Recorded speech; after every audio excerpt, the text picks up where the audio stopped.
Magic Island Episode 7, dedicated to my grandson Webster. Pulled by a magnetic force, Popo's advice, better is possible. In the dark, mysterious South Pacific Ocean, a magnificent yacht is carrying its passengers and crew on a strange cruise. Jerry Hall has joined Mrs. Gregory and Captain Bradford on the Gregory yacht to aid in the search for Mrs. Gregory's little girl. Lost at sea when a baby, the girl has been reported living on a mysterious island. The yacht was anchored off a bank of what appeared to be fog, but was not natural fog. With the aid of apparatus designed by Captain Bradford, Jerry and his friends have looked over the fog and down onto the island. It is now after dark. The yacht is being drawn through the weird ring of fog, drawn without a sound toward the magic island. But Jerry, how could we be pulled to the island by the same magnetic force that was pushing it away from it an hour ago? Well, you see, Mrs. Gregory, magnetism works both ways. Maybe I can't explain it right, but anyhow, a magnet can either be fixed to attract or repel. Is that what I'm trying to say, Captain Bradford? Well, at least you're heading in the right direction, Jerry. It's a poor electrical engineer that can't do tricks with an electromagnet and plenty of power. Electrical engineer? I thought we'd find a tribe of savages on this island, if we found anything. Yeah, that's what I figured, too. That old sailor, you know, who lived on this island or visited or something, and then got away, he reported that he'd seen a little white girl living here with a strange race of savage people. Well, I'm not so sure of that, son. Remember, we got the story over our shortwave in Los Angeles. At the same time, you got it over yours. And if I remember rightly, the report said a strange race of people, not a savage race. Tex is right, Jerry. It did say a strange race. Of course, we naturally thought of savages as the only sort of people who might be living unknown to the rest of the world. Well, we know now that the people who made all these scientific things we're running into are not savages. It looks to me like they know a whole lot of things we don't. No doubt about it. And while we just stand and talk on this deck, a heavy yacht with 800 horsepower motors is drifting helplessly into something we know nothing about. Well, let's quit talking and do something. We're drifting into that island pretty fast now. We're inside the fog ring now. Oh, if only it wasn't dark. We'll hit the island pretty soon. But, well, we're going slow. I guess it won't hurt the boat. There's not a sound from anything. Can't even hear a ripple of water. This water is oiled or treated with something to hold it still on the surface. I can see a little light ahead. There's a yellow glow all over in front of us. Nothing we can see distinctly, though. We're slowing up. The boat is barely moving. Look, Tex. Can you see an outline there? Where? No. Where, I Mrs. think Gregory? not. Just off the port beam, Jerry. No, I don't see anything. I do now. You're right, Pat. Look over here, kid. There's an arm jutting out right alongside the rail. Golly of whiskers. It looks like a dock. We're drifting right up to it. Not drifting. Don't forget, son.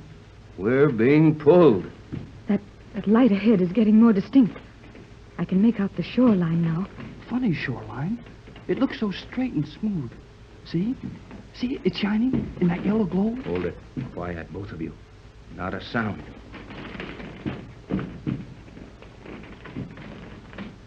We're rubbing against a dock, or a pier, or a landing of some kind. I thought so. And the boat has nearly stopped. It has stopped. We're not making any headway. But the stern is swinging in near that landing. Gee, the boat acts as if it had a shoreline, and we're being snubbed in. We are being snubbed in, and without a line.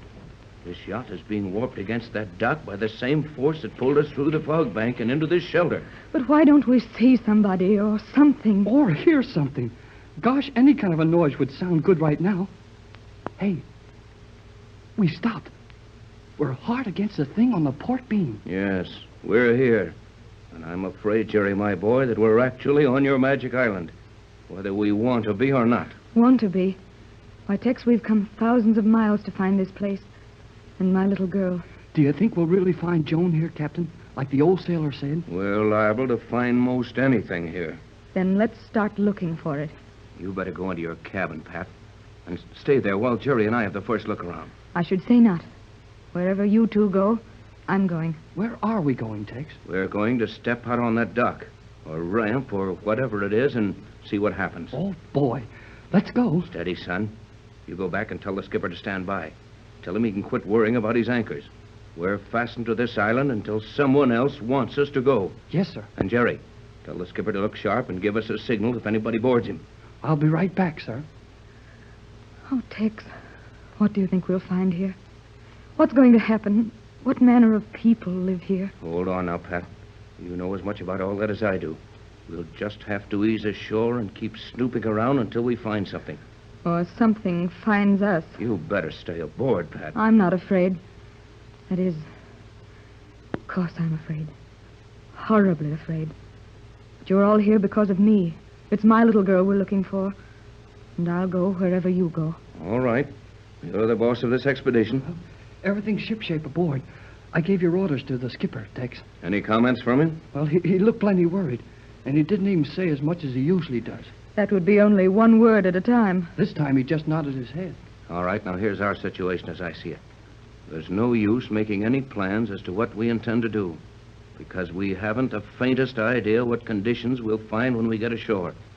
Now, we'll just step over on that landing there, keep close together, and walk toward that yellow glow of light. Whatever you say, Tex. Aye, aye, sir. All right, now. Over the side. I'll go first. All right, Jerry, come over.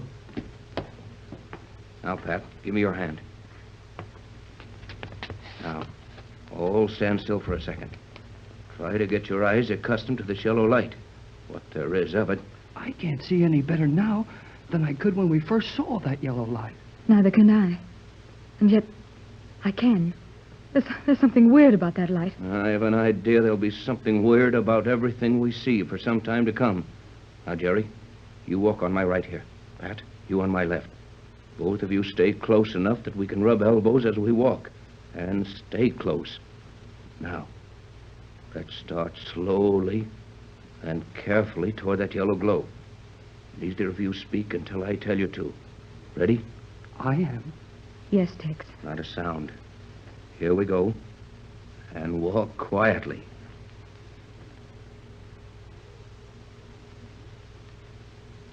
Stop. What is it? Did you see something? No, and I didn't hear anything. That's what's wrong. Well, what did you expect to hear? Our footsteps. I felt this landing with my hands when we came off the yacht. And if I ever felt any before, it's made of concrete.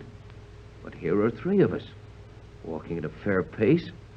I have on heavy boots with leather heels, and yet we didn't make a sound. Oh, that's right. Well, wait till I feel this stuff with my hands. You're right, Tex. That's concrete, all right. But when I felt it, I slapped it good and hard. It made almost no sound. Gee, do you think... I think we've stumbled onto the greatest scientific miracle of our time. And there's no use in our trying to walk quietly or make any secret of our movements. You mean we're being watched now? In the dark? No. The captain means we're being watched by somebody who can see through this yellow haze, just as easy as we could see in broad daylight. No doubt about that, son. This island, if it is an island, is years ahead of anything we have ever known. And it has people on it that know things we never dreamed of. Could this all be artificial? The island, the fog, this light? Yes, it could be. And it is. For the simple reason that it couldn't possibly be natural. Golly whiskers. Well, what can we do? We can only do one thing, Jerry. Keep walking toward the center of that yellow light. Come on, then. I'm nervous and anxious to get it over with. I can't even see as well as I could. Say, wait a minute. That's funny. What's up, Jerry? That yellow light. Look, behind us. What? Why, the light has moved. The center of it is behind us now. Yes, and if you look to the right or left, you'll see the center of it there, too. But the center of it couldn't be all around us. It has no center. That yellow glow is perfectly diffused all over this area. Then maybe we're not walking toward the light at all. We're just walking through it. What if we walk off the edge of something here? Now, here, you get in the middle, Pat. No, I'll stay in the middle. You two are much lighter than I am. And if one of you slips off of something, the other two of us can pull you back onto this stuff we're walking on. Wouldn't you think we'd hear something soon? Yes, or see somebody. This has got me breaking out with ice water freckles. Maybe we'd better stop and think it over again. Getting scared, Jerry? You bet I'm scared. So am I, Jerry, but we may as well go on until... Oh. What is it? Which one of you gave me these? Huh? Gave you what? I gave you nothing. What do you... Huh? Well, why hand them to me? What are you two talking about? Pat just handed them to me. I did not. I still have the ones you gave me. Hey, now I've got them. Where did they come from? Pat, Jerry, steady now, both of you. Just answer my questions one at a time. Okay. Yes, Tex. Jerry, have you got a pair of glasses in your hands? Yeah, sure. Mrs. Gregory just handed them to Why, me. Jerry, you handed them to me. Quiet. One at a time, I said. Have you also got a pair of glasses in your hands now, Pat? Yes, I have. But I... Yes, and I've got a pair. But where did Tex, what is this? Quiet, I said. May mean our lives. Quiet while I talk. Someone or something we couldn't hear, see, or feel, has just handed each of us a pair of glasses. There must be a reason for that. Well, I don't want to find out what it is. Oh, Tex, what have we gotten into? You know about as much about it as I do. There's only one thing to do. Each keep your grip on the other one's arm and put your glasses on with one hand. But what do you suppose the glasses are for? What any glasses are for, to see through. But it's nearly dark, worse than dark.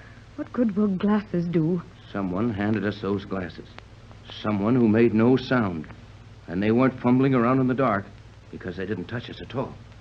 Therefore, whoever it was must have been able to see, and see perfectly. I think the time has come when we'll be allowed to see our surroundings. I'm putting mine on. Me too. But I'm shaking so I can't find my face. Oh, there now. Now, just stand still and... Well, it's getting lighter. No, it isn't. It's the glasses. I'm beginning to see. Take it as calmly as you can. No matter what you see, it won't help any to crack up about it. Tex, look. Right beside me. They're almost on top of us. Look, there. Over there.